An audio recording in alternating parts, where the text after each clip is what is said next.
আমি গোটা বাংলাদেশের প্রেসিডেন্ট ছিলাম। ইসলামী ছাত্র শিবিরের মতো মেধাবী ছাত্র সংগঠন আমাকে 2 বছর সভাপতি রেখেছে। সিদ্ধান্ত নিতে হবে, আমরা প্রত্যেকটা কেন্দ্র পাহারা দেব, ভোট দেব এবং বিজয় হব। আল্লাহর হক মাইরে খাইতে সে সাহস করে, ভয় পায় না। আপনার হক মারতে সে ভয় পাবে? পাচ্ছে? ভবিষ্যতে পাবে কোনো লক্ষণ আছে? মুমিনরা ভুল করে জীবনে কয়বার? একবার। ইমান রাসূল সাল্লাল্লাহু আলাইহি ওয়াসাল্লামের হাদিস, ইমানদাররা কখনো জেনে বুঝে এক বিপদে এক গর্তে 2 বার পা ফেলা নাই। তাহলে আমরা 2 বার পা ফেলবো ইনশাআল্লাহ? একবার তো পা ফেলছি আমরা, একবার তো পা ফেলছি, আমরা কি আরেকবার পা ফেলবো? ফেলবো না। কেন? আমাদের সামনে এবার সুযোগ আছে আল্লাহর জমিনে আল্লাহর আইনের ভিত্তিতে সমাজটা পরিচালনা করার মতো লোক আমাদের সামনে আছে। যদি মনে করেন আপনাদের বিবেচনায় লয় যে আপনাদের এলাকার ছেলে, আপনাদের সন্তান এই সংসদে গিয়া কোরআনের পক্ষে, ইসলামের পক্ষে 2টা কথা বলতে পারবে, আপনাদের বিবেচনার কাছে রেখে গেলাম।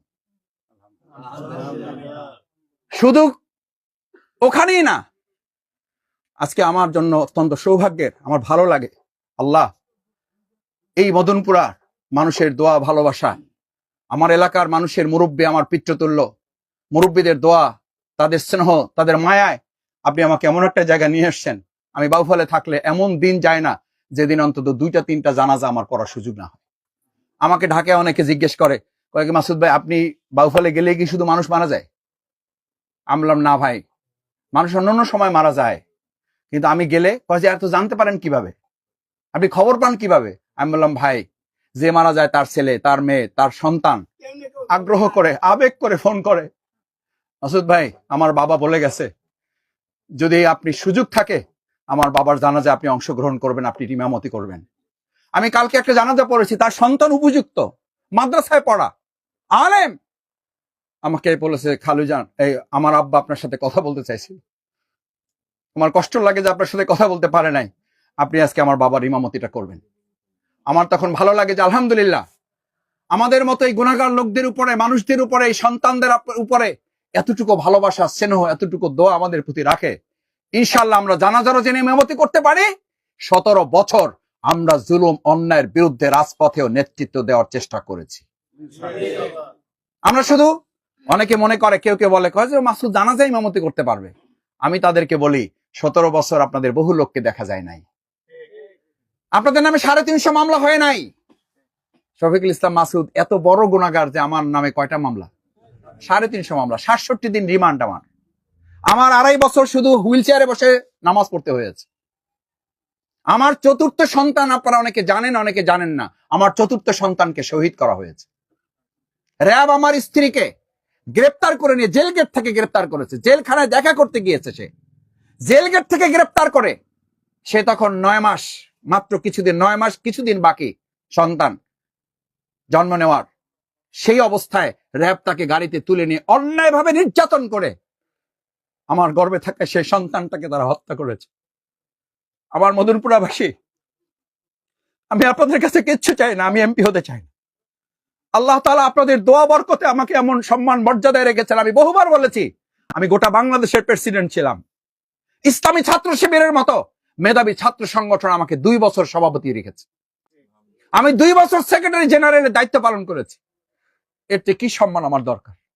আমি এখন আপনাদের কাছে শেষ যেটা বলতে চাই, আমি এমপি হওয়ার জন্য আসি নাই, আমি আসছি আপনাদের একটু সেবা করার জন্য। যদি সুযোগ থাকে, এই এমপি না হলেও আমি কথা দিয়ে যাচ্ছি, আমি মদনপুরার সাথে ছিলাম, আছি, আমি মদনপুরার সাথে থাকবো। আপনারা আমার সাথে না থাকলেও আমি আপনাদের সাথে থাকবো। আপনারা আমাকে ফেলে দিলেও আমি আপনাদের কাছে এসে দাঁড়িয়ে যাব।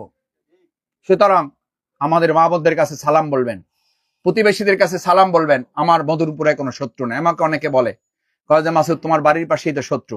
আমি বললাম না, আমার কোনো শত্রু নাই। আমি শত্রু আছে এটা আমি বিশ্বাস করি না। যে আজকে শত্রু আছে সে কালকে বন্ধুতে পরিণত হবে, এতে কোনো সন্দেহ ইনশাআল্লাহ এটা হবে। এবং আমি এটা আপনাদের পরিষ্কার বলি, আজকে জগন্নাথ বিশ্ববিদ্যালয়ে নির্বাচন হচ্ছে, রেজাল্ট কিছুক্ষণের মধ্যে হয়ে যাবে ইনশাআল্লাহ। আপনারা ইতিমধ্যে শুনেছেন ইসলামী ছাত্র শিবির ভিপি, জিএস, এজিএস সহ ভূমিদশ বিজয় আল্লাহ তাআলা দান করেছেন, আলহামদুলিল্লাহ। আগাম বলে রাখি, আপনাদের মনে আছে ঢাকা বিশ্ববিদ্যালয় জগন্নাথ হল, বিপি পাইছে 7 ভোট, 6 ভোট, 5 ভোট, আমি এটা এই জন্য বলি, যদি আপনারা ফেলেও দেন আমি আপনাদের কাছে আইসা কাজ এখান থেকে শুরু করব। কেন? ছাত্র শিবির এটা প্রমাণ করেছে। মনে আছে আপনাদের? ঢাকা বিশ্ববিদ্যালয় বিজয় হওয়ার পর প্রথম ওরা উন্নয়ন কর্মকাণ্ড শুরু করছে জগন্নাথ বিশ্ববিদ্যালয় দিয়ে, তাদের জগন্নাথ হল দিয়া। ওরা বলছে এটা হলো আমাদের প্রতিশোধ, তোমরা ভোট দাও নাই আমাদের, আর আমরা তোমাদের দিয়ে উন্নয়ন শুরু করেছি। আমার মদনপুরে যদি এরকম কেউ শত্রু থাকে, কেউ আপনাদের জানা থাকে, আমি আপনাদের কথা দিয়ে যাচ্ছি, ওই শত্রুর সাথে কোলাকুলি করে এই মদনপুরা থেকে আমি প্রথম উন্নয়নের যাত্রা শুরু করব। এই কথাটুকু আপনাদের কাছে রেখে গেলাম, বাকি আপনাদের দায়িত্ব। আর জায়েদ ভাই তো আপনাদের দায়িত্ব দিয়ে দিচ্ছে, কি করবেন আপনারা। বাকি আমি অনেক সময় বলি, এটা শেষ করে দেই, যে মদনপুরে আমি আসলে আমাকে ঠেকাই দেওয়া উচিত। এখন হয়তো কথা শোনার জন্য মনে করেন যে মাসুদ ভাই একটু কথা বললে তো শোনা লাগে, আমাকে ঠেকাই দেবেন আপনারা। কোন প্রোগ্রাম মদনপুরে আয়োজন করতে চাইলে বলবেন যে মাসুদকে আমাদের এলাকায় ঢুকতে দেবে না। কেন বলেন? কেন? এলাকার ছেলে, ও আমাদের ভোট চাইতে হবে কেন? ও সময় দেবে অন্য এলাকায়, ও এখানে সময় দেওয়ার দরকার নেই, এখানে সময় নষ্ট করার দরকার নেই। বলতে পারবেন না? পারবেন না? কেউ কেউ এটা তো বলে, দুইজনে বলে, কয় মাসুদ তুমি ওই এলাকায় গেছো? আমি বললাম না, ওই এলাকায় আমি যাবো না। বলছে কেন? আমি বললাম ওটা আমার এলাকা, আমি এলাকার সন্তান, ওই এলাকার মানুষ তো আমাকে এটা বলতে হবে যে তুমি আমাদের এলাকায় সময় নষ্ট করার দরকার নাই, তুমি কালাইয়াতে যাও, তুমি ধুলিয়ায় যাও, তুমি চন্দ্রদ্বীপে যাও, তোমার এখানকার কাজ আমরা করব, এবং এখান থেকে বিজয় দিয়ে আমরা গোটা বাউফলে বিজয় আমরা নিশ্চিত করব। এটা ঘরে ঘরে এখন বাকি আর যাব না। তাহলে অনুমতি পাইলাম তো ইনশাল্লাহ? আমি যাব না, আপনারা যাবেন ইনশাল্লাহ? আমি কিন্তু আর মদনপুরের প্রোগ্রাম নিব না। এই পুরো মদনপুরার কয়টা সেন্টার? হ্যাঁ,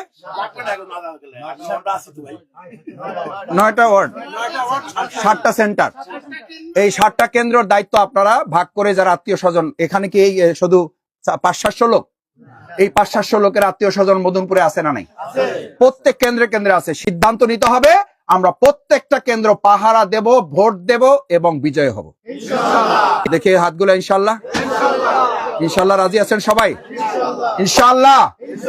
আল্লাহ আপনি হাতগুলো কবুল করেন।